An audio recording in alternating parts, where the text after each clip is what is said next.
আসসালামু আলাইকুম। সম্মানিত সুধীমণ্ডলী, আমরা একটা বিষয়ে আলোচনা করব ইনশাল্লাহ। পৃথিবীতে অশান্তির কারণ কি? পৃথিবীতে শান্তি প্রতিষ্ঠা করার জন্য সর্বাত্মক চেষ্টা চলছে।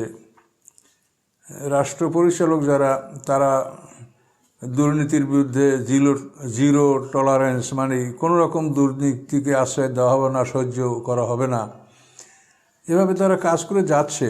দিবারাত্রির পরিশ্রম তারা করছে, কিন্তু তারপরও আসলে দুর্নীতি দূর হচ্ছে না। পৃথিবীতে অশান্তি দিন দিন বাড়ছে। এর আসলে কারণটা কোথায়? এটা খুব গভীর একটা বিষয়। এই বিষয়টা সম্পর্কে আমি যথাসাধ্য বলার চেষ্টা করব। তো এটার কোনো উপকার হবে কি হবে না সেটা আল্লাহ ভালো জানেন। আমার দায়িত্ব মানুষকে দাওয়াত পৌঁছে দেওয়া, সেই হিসেবে আমি কথাগুলো বলার চেষ্টা করব। সম্মানিত সুধী, আমরা এই মুসলমানদের যে পৃথিবীতে পতন, এই মুসলমানদের পতন সম্পর্কে আমি আপনাদেরকে একটা খুব সংক্ষেপে একটা ধারণা দিচ্ছি। যে মুসলমানদের পতন হলো সর্বপ্রথম হযরত আলী রাদিয়াল্লাহু বিরুদ্ধে যুদ্ধ করা। এই আলী রাদিয়াল্লাহু বিরুদ্ধে যারা যুদ্ধ করেছে, সেই যুদ্ধে 70,000 মুসলমানদের জীবন নষ্ট হয়েছে এবং সেখানে ইসলামের ধ্বংসের সূচনা ওখান থেকে শুরু হয়েছে। এ হলো ইসলামের প্রথম ধ্বংস। দ্বিতীয় ধ্বংস, আব্বাসীরা উমাইয়ারা 132 হিজরিতে তারা 92 বছর পৃথিবী শাসন করবে, তাদের উপরে ধ্বংস। তাদের সর্বশেষ শাসক মারওয়ানে হেমার, সে ধ্বংস হলো। তখনও লক্ষাধিক মুসলমানের জীবন নষ্ট হয়েছে। এই দ্বিতীয় ধ্বংস। এরপরে আব্বাসীরা, তাদের এই রক্তের উপরে আব্বাসীরা আবার সেখানে ক্ষমতার মালিক হয়েছে। হওয়ার পরে 524 বছর পরে আব্বাসীরা হালাকু খানের হাতে ধ্বংস হয়েছে এবং 1258 খ্রিস্টাব্দে যখন হালাকু খান বাগদাদ ধ্বংস করেছে, তখন যে ঐতিহাসিকরা বলেন, বিষয়টা খুবই মনে হয় যেন অবিশ্বাস্য, যে 10 নদীর পারে যে বাগদাদ, সেই বাগদাদ শহরে 21 লক্ষ লোক বসবাস করত, তার মধ্যে 18 লক্ষ লোক হত্যা করা হয়েছে। মুসলমানদের উপরে বিরাট কিয়ামত সাদৃশ্য ঘটনা ঘটেছে। এই বাগদাদ ধ্বংস হওয়ার পরে মুসলমানরা আর পৃথিবীতে দাঁড়াতে পারবে কিনা, কিন্তু ঘটনাচক্রে তুরস্কের আন্তলিয়ায় ওসমান ছোট্ট একটা জাগির লাভ করলেন এবং সেখান থেকে তিনি বিশাল একটা সাম্রাজ্য প্রতিষ্ঠা করলেন, যেটাকে পরবর্তীতে খেলাফাতে ওসমানিয়ায় তুর্ক, এবং ইউরোপিয়ানরা এটাকে ক্রিটিসাইজ করে বলে এটা অটোমান, ওসমানকে অটোমান বলছে তারা। তো এই তুরস্কের বিশাল একটা মুসলমানদের শক্তি, সারা পৃথিবীর অনেক এলাকা জুড়ে এটা ছিল। তো এই শক্তিটাকে ধ্বংস করে দেওয়া হলো প্রথম মহাযুদ্ধের পরে। এটাকে ধীরে ধীরে মুসলমানদের দ্বারাই ধ্বংসটা সাধিত করা হয়েছে। এটা সরাসরি ওরা করে নাই, সুকৌশলে মুসলমানদের দ্বারাই এটাকে ধ্বংস করা হয়েছে। 1920 সালে প্রথম মহাযুদ্ধ শেষ হওয়ার পরপরই, 1914 থেকে 19 পর্যন্ত প্রথম মহাযুদ্ধ ছিল। এরপরে 20 সালে তুরস্কের পতন ঘটল। তুরস্কের সর্বশেষ খলিফা আব্দুল হামিদ, উনি ক্ষমতাচ্যুত হলেন এবং কামাল আতাতুর্ককে সেখানে আনা হলো এবং তুরস্ককে একেবারে সম্পূর্ণ ইসলাম থেকে একেবারে শূন্যের কোঠায় নিয়ে যাওয়া হলো, যে আরবি বর্ণমালা পর্যন্ত, আরবি অক্ষর পর্যন্ত তুরস্কে থাকবে না। এই তুরস্ক ধ্বংস করে দেওয়ার পরে মুসলমানের যে শক্তিটা ধ্বংস হয়ে গেল, এরপর আজ পর্যন্ত মুসলমানরা আর ক্ষমতায় দাঁড়াতে পারে নাই, প্রকৃত শক্তি অর্জন করতে পারে নাই।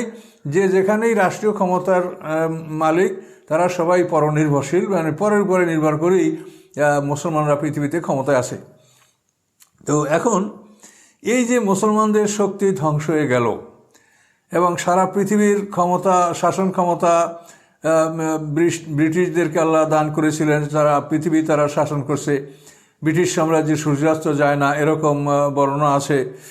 তো এই সময়ের মধ্যে তারা যে সার্ভেটা করেছে, যে এই যে পৃথিবীতে যতগুলো আন্দোলন, এই আন্দোলন সবাই করে, হিন্দু, মুসলমান, খ্রিস্টান, বৌদ্ধ আন্দোলন সবাই করে, কিন্তু মুসলমানরা সবসময় ফ্রন্টে থাকে আন্দোলনের।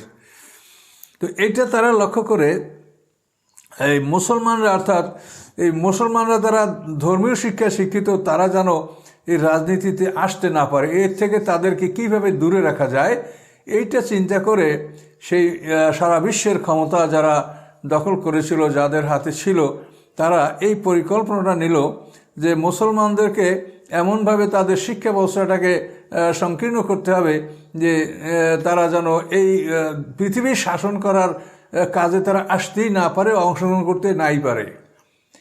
ধর্মকে বন্ধ করা যাবে না, এটা তারা জানে। এই জন্য ধর্মশিক্ষাও চালু রাখতে হবে, সেটাও তাদের মতামতের উপরে তারা যেভাবে চালু করবে সেভাবে চলবে। তারা এই জন্য চিন্তা করে মানে শিক্ষা ব্যবস্থাটাকে দুইটা ভাগে ভাগ করে ফেললো, যে ধর্মীয় শিক্ষা আলাদা, আর যারা পৃথিবীর শাসন করবে, রাষ্ট্র পরিচালনা করবে, তারা একটা শিক্ষা শিখবে, সেটা জেনারেল শিক্ষা, সেটা আলাদা। এবং এই দুইটা শিক্ষা আলাদা থাকবে, ফলে ধর্মীয় শিক্ষা যারা শিক্ষিত হবে তারা কোনোভাবেই পৃথিবীর যে রাষ্ট্রীয় ক্ষমতা বা রাষ্ট্র পরিচালনা করার দায়িত্ব এটা তারা গ্রহণ করতে পারবে না, এই ক্ষমতাই তাদের থাকবে না এবং এদের চিন্তাটাও তাদের আসবে না। এইভাবেই তারা ঢালাও করে ধর্মীয় শিক্ষা চালু করলেন এবং সেই ওয়ারেন হেস্টিংয়ের আমলে তারা মাদ্রাসা প্রতিষ্ঠা করলেন। এবং এদিকে আর একটা রাজা রামমোহন রায়, ডেভিড হেয়ার এবং এদের পরামর্শে ব্রিটিশ আর একটা জেনারেল শিক্ষা চালু করলেন। এই যে শিক্ষাকে দুইটা ভাগে ভাগ করা হলো, এই দুইটা ভাগে ভাগ করার পরিণতিটি কী হলো, যে মাদ্রাসায় শিক্ষা যারা, এই শিক্ষা যারা শিক্ষিত হয়, মাদ্রাসা শিক্ষা কথাটাই তো ভুল। মাদ্রাসা মানে বিদ্যালয়, মাদ্রাসা মানে স্কুল। মাদ্রাসা যে জায়গায় শিক্ষা দেওয়া সেই জায়গাটাকে মাদ্রাসা মানে স্কুল। তো মাদ্রাসা শিক্ষা তাহলে স্কুল শিক্ষা বা মাদ্রাসা শিক্ষা, এই কথাটা কিন্তু আসলে ভুল, কিন্তু এটা সমাজে চালু হয়ে আছে এভাবেই। এখন এইভাবে শিক্ষাকে দুইটা ভাগে ভাগ করা হয়েছে। ভাগ করার ফলে যারা এই ধর্মীয় শিক্ষা যারা শেখে তারা মানে আল্লাহ যেটা বলছেন কোরআনে আমাদেরকে, যে রব্বানা আতিনা ফিদ দুনিয়া হাসানা ওয়া ফিল আখিরাতি হাসানা, যে আল্লাহ আমাদেরকে দুনিয়াতেও আপনি কল্যাণ দান করেন এবং পরকালেও আমাদেরকে কল্যাণ দান করেন। এই সূরা বাকারার মধ্যে আয়াত আছে। তো আমরা এখানে দেখেন আল্লাহ তাআলা প্রথমে কিন্তু মানুষকে দুনিয়া অর্জন করতে বলেছেন। তার কারণ দুনিয়ায় যদি মানুষের অভাব অভিযোগ থাকে তাহলে সেই মানুষগুলি কিন্তু পরকালের কাজও সঠিকভাবে করতে পারে না। এজন্য দেখা গেছে যে দুর্ভিক্ষের জমানায় সাহাবীরাও কেউ কেউ চুরি করছে। এই জন্য আল্লাহ বলছেন যে তোমরা আল্লাহর কাছে বলো, রব্বানা আতিনা ফিদ দুনিয়া হাসানা ওয়া ফিল আখিরাতি হাসানা ওয়া কিনা আযাবান নার। এই যে আল্লাহর কাছে দুনিয়ার জন্য প্রার্থনা করতে আগে বলা হয়েছে, তার কারণ দুনিয়া যদি দুরুস্ত না থাকে তাহলে সে ইবাদতও করতে পারে না। কিন্তু দুনিয়ার জন্য আল্লাহ তাআলা আগে বলছেন এবং আখিরাতের জন্য আল্লাহ পরে বলছেন। এই জন্য যদি আখিরাতকে আমরা একেবারেই বর্জন করি, এখানেও তো আল্লাহর আদেশ পালন করতে হবে যে আখিরাতের জন্য কতখানি পরিশ্রম করতে বলা হয়েছে আর দুনিয়ার জন্য কতখানি পরিশ্রম করতে বলা হয়েছে, সেটাও তো আমাদের লক্ষ্য করে সেভাবে পরিশ্রমগুলি করতে হবে। কিন্তু এখানে মূল বিষয়টা হলো এই শিক্ষা ব্যবস্থাকে ভাগ করে দেওয়ার ফলে মুসলমানরা রাষ্ট্রীয় ক্ষমতা বা রাষ্ট্র পরিচালনা, দেশ শাসন, এগুলির জ্ঞান তাদের নাই। তো এগুলির থেকে তাদেরকে বঞ্চিত রাখা হয়েছে। আর ওদিকে পৃথিবী শাসন করার জন্য যাদেরকে জ্ঞান দেওয়া হয়েছে তাদেরকে আবার এই নৈতিক শিক্ষা থেকে তাদেরকে দূরে রাখা হয়েছে। তাদের মধ্যে নৈতিক শিক্ষা নাই, যার ফলে দেখা যায় যে উচ্চশিক্ষিত যারা স্কুল, কলেজ, ইউনিভার্সিটি উচ্চশিক্ষা অর্জন করে তাদের থেকেও এমন এমন অবস্থাগুলি আমরা দেখতে পাই বা সমাজে সবাই দেখে যেগুলি আসলে বাঞ্ছনীয় নয় বা সেগুলো কেউ কামনা করে না, এগুলো দেখতে হচ্ছে। তার কারণ নৈতিক শিক্ষার অভাব। দেখেন, জোর করে যেমন একটা মানুষকে মোমেন বানানো যায় না, ঠিক তেমনি জোর করে একটা মানুষকে ভালো বানানো যায় না। কথাটা কিন্তু একই সঙ্গে আপনি চিন্তা করেন। আল্লাহ কোরআনে বলছে লা ইকরাহা ফিদ্দিন, যে দিনের মধ্যে জবরদস্তি নেই, জোর করে কাউকে মোমেন বানানো যায় না। তো জোর করে যেমন মোমেন বানানো যায় না, জোর করে কোনো মানুষকে ভালো বানানো যায় না। মানুষকে ভালো বানাতে হলে তাকে নৈতিক শিক্ষার মধ্যে নিয়ে আসতে হবে। আপনি দেখেন পৃথিবীতে আরব জাতিরা যতখানি খারাপ ছিল, যতখানি নৈতিক অধপতন আরবদের ছিল, এইটা পৃথিবীতে অন্য কোনো জাতির ছিল কি না আমি বলতে, আমার ইতিহাসে আমি পাইনি যে একটা মানুষ নিজের সন্তানকে নিজ হাতে জবাই করে দিচ্ছে। তাহলে কতখানি নৈতিক অধপতন ছিল আরব জাতির। চুরি, ডাকাতি, জেনা, যারা হাইজ্যাক কিডন্যাপিং, তারপরে স্ট্যাবিং, তারপরে অ্যাবডাপশন, এক কথায় সব ধরনের অপরাধগুলি তাদের মধ্যে ছিল। তো এই জুলুম অত্যাচার, এই অপারেশন তাদের মধ্যে যেটা ছিল, পৃথিবীতে অন্য জাতির মধ্যে ছিল কিনা এটা বলা যায় না। সেই জাতি পৃথিবীতে সর্বশ্রেষ্ঠ জাতিতে পরিণত হলো কেন? কোরআনের বদৌলতে। সেখানে আল্লাহ তাআলা কোরআন পাঠিয়েছেন, মুহাম্মদ সাল্লাল্লাহু আলাইহি ওয়াসাল্লামকে দায়িত্ব দিয়ে শিক্ষক বানিয়ে এই শিক্ষকের অধীনে কোরআন শিক্ষার জন্য দায়িত্ব দেওয়া হলো। এই কোরআনের শিক্ষা শিক্ষিত হয়ে তারা পৃথিবীর সর্বশ্রেষ্ঠ মানুষ হলো। তাহলে এখন যেমন একটা মানুষকে জোর করে মুসলমান বানানো যায় না, মুমিন বানানো যায় না, ঠিক একটা লোককে জোর করে তাকে ভালো বানানো যায় না। ভালো বানাতে হলে তার অন্তরে কিছু বিশ্বাস সৃষ্টি হতে হবে, যেটা সত্য, নৈতিক শিক্ষা তার মধ্যে আসতে হবে, যে অপরাধ করলে তার পরিণামটা কী হবে। কোরআন সত্য এটা প্রমাণ করতে হবে এবং এটা প্রমাণিত।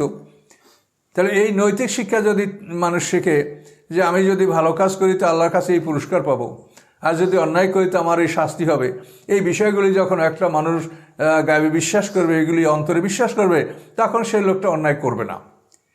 তো আমরা এখন এই নৈতিক শিক্ষা থেকে, শিক্ষাটাকে এমনভাবে করা হয়েছে, পৃথিবীর ক্ষমতাধর যারা তারা এমন কৌশল এটা করেছে যে আল্লাহর বান্দা যারা, আল্লাহ কোরআন পাকে বলেছেন ওয়ালাকাদ কাতাবনা ফিজ জাবুরি মিন বাদি যিকরি আন্নাল আরদা ইয়ারিসু ইবাদিয়া সালিহুন।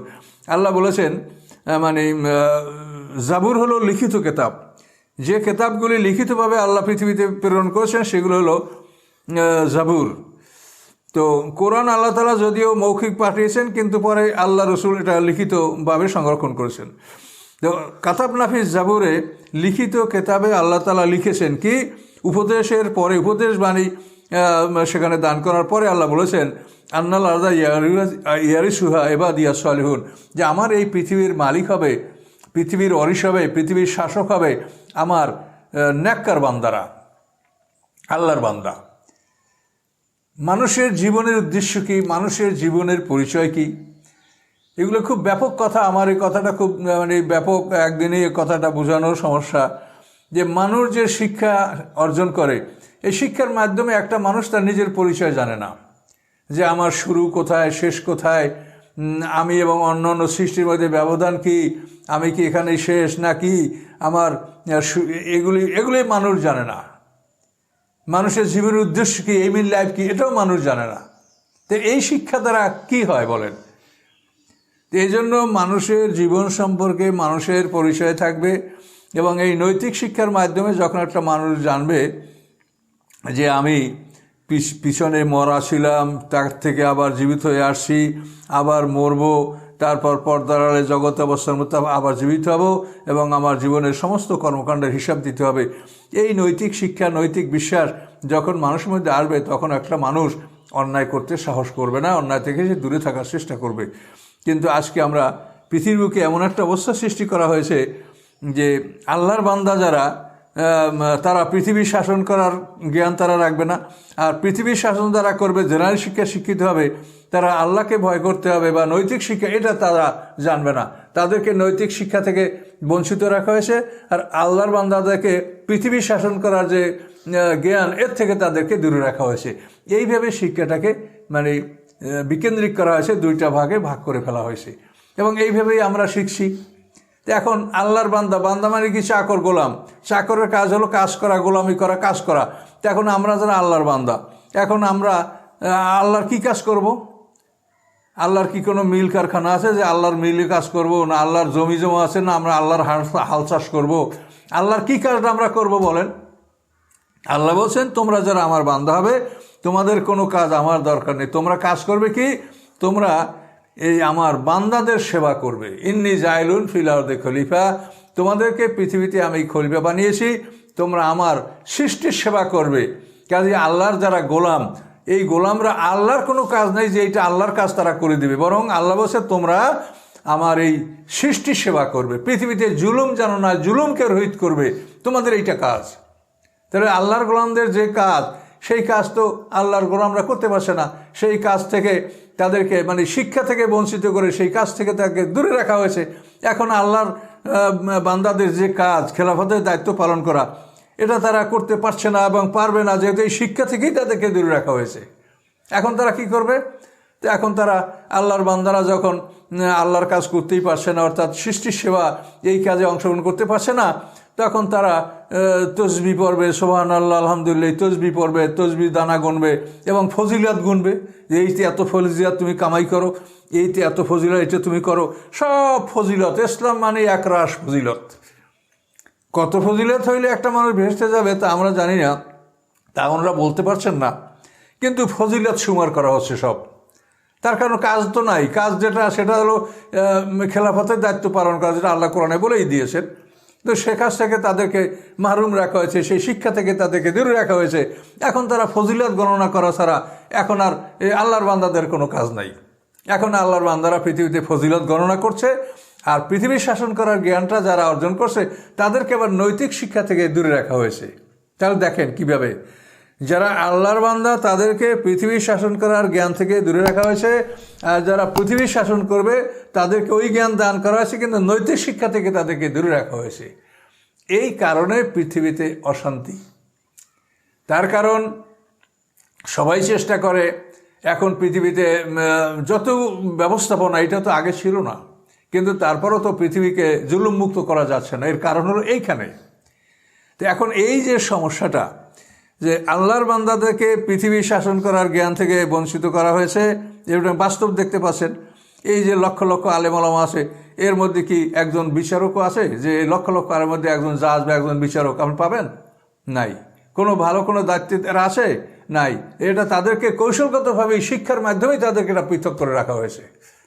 আবার ওদের কেমন শিক্ষা দেওয়া হয়েছে যে নৈতিক শিক্ষা থেকে ওরা দূরে, যার ফলে এরা পৃথিবীর খেলাফতের দায়িত্ব পালন করতে হলে ধন সম্পদ তো তাদের হাতেই থাকবে, তা নাহলে খেলাফতের দায়িত্ব তারা কীভাবে পালন করবে?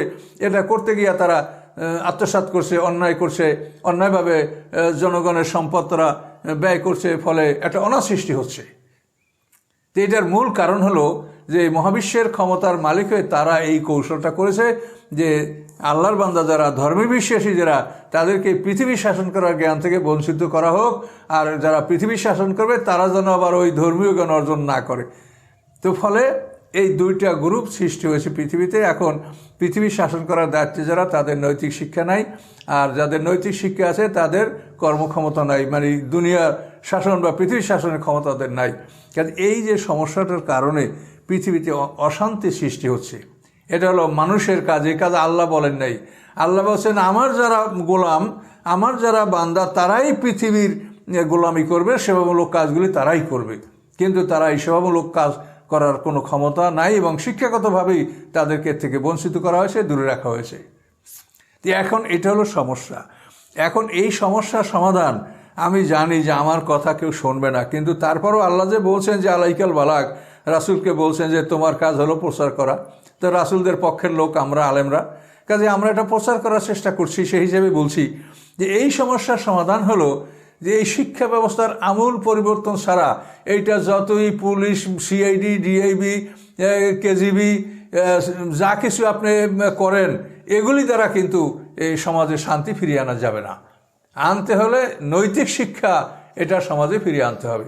এবং এজন্য আমার যেটা পরামর্শ সেটা আমি বলছি যে আমরা দেখেন একটা গাছ রোপণ করলে 8 ফুট 10 ফুট উপরে ওঠে, তার শাখা প্রশাখা বিস্তার করে, তার আগে করে না। এটা আল্লাহর একটা সৃষ্টির কৌশল। তো এভাবে আমাদের শিক্ষা ব্যবস্থা, এটা আমরা মানে যে কোনো শিক্ষার প্রথম থেকে ইন্টারমিডিয়েট পর্যন্ত এই শাখা বিস্তার করে না, ইন্টারমিডিয়েট পার হওয়ার পরেই ডালপালা ছড়ায় যে কে কোন দিকে যাবে। তো এই জন্য আমি যেটা বুঝি, আমি সেটা আমার বলার দায়িত্ব আমি বলছি যে এই ইন্টারমিডিয়েট পর্যন্ত ধর্মীয় শিক্ষা কম্পালসারি থাকবে, এবং এই ইন্টারমিডিয়েট পর্যন্ত এই সময়ের মধ্যে যে কোনো শিক্ষা, যে ধরনের শিক্ষা হোক, এর মধ্যে কোরআন শিক্ষাকে কম্পালসারি করা হবে। এটা যেন ওই মানে ফাঁকি দেওয়ার মতো একটা এডিশনাল সাবজেক্ট হিসেবে যেন গণ্য করা না হয়। এটাকে সুন্দরভাবে মানে 11 বছর, এটা কম কথা না। 11 বছর সময় কোরআন শিখতে একটা মানুষের 2 বছরের বেশি সময় লাগে না, কিন্তু এটা ধীরে ধীরে পর্যায়ক্রমে ইন্টারমিডিয়েট পর্যন্ত যদি সকল ছাত্রকে, সকল শিক্ষার্থীকে, নারী পুরুষ সবাইকে যদি কোরআন শিক্ষাটা কম্পালসারিভাবে দেওয়া হয়, এরপরে তারা বিভিন্ন শাখায় যাবে। তারা প্রাথমিক জীবনে হয়তো কোরআনের এটা ভালো ব্যবহার করবে না, কিন্তু যখন তারা বড় হবে, পরিণত বয়সে উপনীত হবে, তখন এই কোরআনের জ্ঞানটাই তাদের কাজে আসবে। একটা মানুষ যখন রিটায়ার্ড হয় তখন সবাই চায় যে আমার চাকরি বাকরি শেষ, এখন আমি একটু ধর্মকর্ম পালন করব, কিন্তু দেখা যায় ধর্ম পালন করার তার অস্ত্রপাতি কিছুই নাই। সে সূরা জানে না, কেরাত জানে না, কিছু শেখে নাই। এখন বৃদ্ধ বয়স, সম্মানিত ব্যক্তি, এখন এগুলা শিখতে তার লজ্জা করে, ভীষণ বিপদে মানুষ পড়ে। তো এই জন্য এইটা যদি হয় যে সকল মানুষকে যদি কোরআনের মৌলিক জ্ঞানটা দান করা হয়, তাহলে কিন্তু মানুষের মধ্যে আল্লাহ ভীতি, পরকাল সম্পর্কে বিশ্বাসী, এবং একটা মানুষের জীবন, মানুষ যে মরে না, মানুষের মৃত্যু যে মানুষের শেষ আর সমাপ্ত না, মৃত্যু মানে সংরক্ষণ, যে আপনার দেহটাকে পৃথিবীতে সংরক্ষণ করা হলো, আর আত্মা অর্থাৎ নফসগুলিকে ইল্লিন সিজিনে সংরক্ষণ করা হলো, আবার ওইগুলোকে জোড়া দেওয়া হবে, আবার ওইগুলি মানুষ জীবিত হবে, এবং বিচারের পরে মানুষের জীবন শুরু হবে। এই যে মানুষের জীবন সম্পর্কে একটা ধারণা, এই ধারণাটাই মানুষের মধ্যে নাই। আমরা মুসলমান, মরার পরে কি আছেন না আছে, এটা একটা হালকাভাবে একটা ধারণা, কিন্তু প্রকৃতভাবে এই বিষয়টা মানুষ বোঝে না যে আমার পৃথিবীতে আমার জীবনই শুরু হচ্ছে না, জীবন শুরু হবে বিচারের পরে, হাসরের ময়দানে বিচারের পরে ফলাফল নিয়ে, পাশ ফেলের কাগজ হাতে নিয়ে যখন আমরা একটা ঠিকানায় ঢুকবো, সেখানে আমাদের জীবন শুরু হবে। এবং ওই পৃথিবী, নূতন জগৎ, এই পৃথিবী ধ্বংস করার পরে যে জগতে আল্লাহ আমাদেরকে নিয়ে যাবেন, সেই জগতের আকাশ পৃথিবী যতদিন থাকবে ততদিন পর্যন্ত একটা মানুষের হায়াত থাকবে। সূরা হুদের মধ্যে আল্লাহ তাআলা একথা স্পষ্ট করে বলে দিয়েছেন। কাজেই নৈতিক শিক্ষা ছাড়া মানুষের যে পৃথিবীতে একটা অশান্তি, এই অশান্তি দূর করার অন্য কোনো ব্যবস্থা নাই। এবং এটা আপনি ইতিহাস থেকে দেখেন, যে আরব সমাজ থেকেই দেখেন যে পৃথিবীর সবচাইতে নিকৃষ্ট মানুষগুলি এই কোরআনের বদৌলতে তারা পৃথিবীর সর্বশ্রেষ্ঠ মানুষে পরিণত হয়েছিল। কাজে সেই কোরআন আমাদের মধ্যে অক্ষত সুন্দরভাবে অপরিবর্তিতভাবে সুন্দরভাবে আমাদের কাছে সেই কোরআন সুরক্ষিত। কাজে আমরা কোরআনকে ব্যবহার করছি না। কাজে এই জন্য আমার প্রস্তাব যে যদি ইন্টারমিডিয়েট পর্যন্ত এই সময়ের মধ্যে যদি কোরআন শিক্ষাকে কম্পালসারি করে দেওয়া হয়, সকলেই ধর্মের জ্ঞানটা, কোরআনের জ্ঞানটা অর্জন করুক, তাহলে এই পরে তারা শাখা প্রশাখা যেদিকেই তারা যাবে, কিন্তু মৌলিক শিক্ষা তাদের কোরআনে থাকবে, এই শিক্ষাটা তারা কাজে লাগাতে পারবে।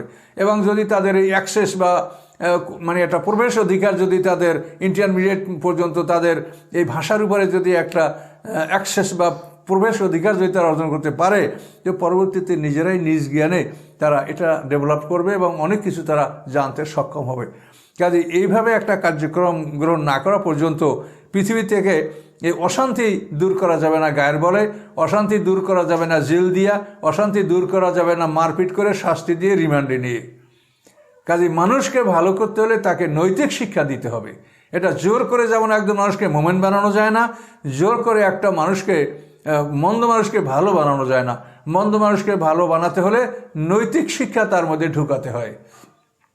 কাজেই আমি এই আবেদন রেখে আজকে আমার কথাটা এখানে আমি সমাপ্ত করছি। আসসালামু আলাইকুম রহমতুল্লাহ।